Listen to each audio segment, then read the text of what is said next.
Liberty Bowl Memorial Stadium has played host to some spectacular comebacks on the gridiron. Now the struggling neighborhood immediately east of Liberty Bowl Stadium has started a comeback of its own, as you'll see tonight on Taking Back Our Neighborhoods. You can find dozens of boarded-up homes in Beltline, the neighborhood bounded by the Fairgrounds, Orange Mound, as well as Chickasaw Gardens and the Memphis Country Club. We're surrounded by great wealth, but it's all intermixed with some extreme poverty. Reverend Bill Marler runs Jacob's Ladder, an agency that has spent 4 years in Beltline, redoing 10 houses and inviting businesses and churches to unite to reinvent this community. It's been neglected. It's never had a community center or a park. It's just sort of been passed over. 5 times 5. Now Beltline has a brand new youth enrichment center at Midland Avenue and Boston Street, where we found youngsters getting tutored after school. Okay, this is a depressed area. Houses are boarded up. There's a lot of drug activity, a lot of kids hanging out, whatever.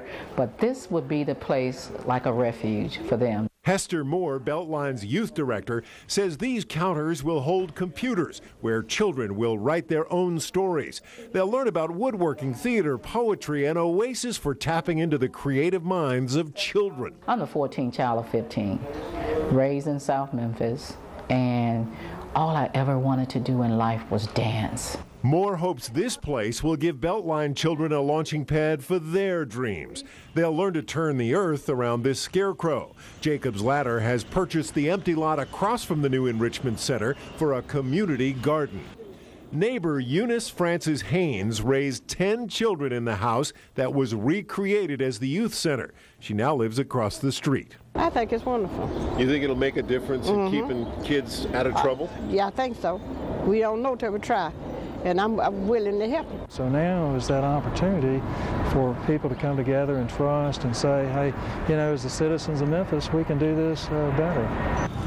Now, Reverend Marler says Beltline should be a player in the Fairgrounds redevelopment currently being mulled over by city government and the developer movers and shakers in town.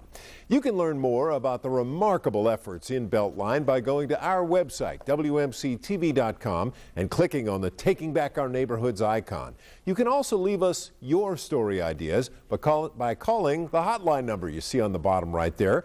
It's toll-free and across the Action News 5 viewing area, 1-888-812-9131.